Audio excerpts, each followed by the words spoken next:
ጤና ይስጥልኝ ከድሬቲዩብ ወንዙ መላኩ ነኝ። ጠቅላይ ሚኒስትሩ 6000 ሰዎችን በ5 ዓመቱ እቅድ ላይ ሊያወያዩ ነው። ጠቅላይ ሚኒስትር ኃይለማርያም ደሳለኝ ከመላው አገሪቱ ከተውጣጡ ከ6000 የህዝብ ተወካዮች ከንግዱ ማህበረሰብና ከሲቪክ ማህበራት ተወካዮች ጋር በሁለተኛው የእድገትና ትራንስፎርሜሽን እቅድ ላይ እንደሚመክሩ ተገልጿል። ተጨማሪ ዝርዝር አለን። ምንጮች ለሪፖርተር እንደገለጹት ጠቅላይ ሚኒስትሩ ከየክልሉ የሚመጡ ተወካዮች ከመወያየታቸው ቀደም ብሎ ነሐሴ 11 እና 12 ቀን 2007 ዓ.ም ከከፍተኛ ባለስልጣናት ጋር ይወያያሉ ተብሎ ይጠበቃል። በጠቅላይ ሚኒስትሩ ሰብሳቢነት ይካሄዳል የተባለው የ5 ዓመቱ እቅድ የማጠቃለያ ውይይት ረቡዕ ነሐሴ 13 ቀን 2007 ዓ.ም እንደሚደረግ የተገኘው መረጃ ያስረዳል።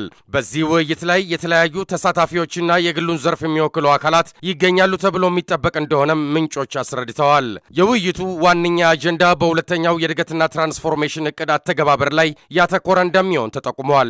በአጠቃላይ 6000 ያህል ተሳታፊዎች በሚሊኒየም አዳራሽ እንደሚገኙ ታውቋል። ይህ በእንዲህ እንዳለ የኢትዮጵያ ንግድና ዘርፍ ማህበራት ምክር ቤት ነሐሴ 11 ቀን 2007 ዓ.ም ከየተመደቡበት አገር ለስብሰባ ከመጡ አምባሳደሮች ጋር እንደሚወያይ ለማወቅ ተችሏል። የኢትዮጵያ ኤምባሲዎች በኢንቨስትመንትና በንግድ ዙሪያ እያከናወኑ ባለው እንቅስቃሴ ላይ ከንግድ ምክር ቤቱ አመራሮችና ከንግድ ማህበረሰቡ ጋር የነበራቸውን ግንኙነት በሚመለከት ይነጋገራሉ ተብሎ ይጠበቃል። ከኢትዮጵያ ንግድ ምክር ቤት የተገኘው መረጃም እንዲህ አይነቱ የምክክር መድረክ በየዓመቱ የሚካሄድ ሲሆን የንግድ ምክሮችና የአገሪቱ ዲፕሎማቶች በጋራ በሚያከናውኑ ስራ ላይ ያተኩራል ተብሏል።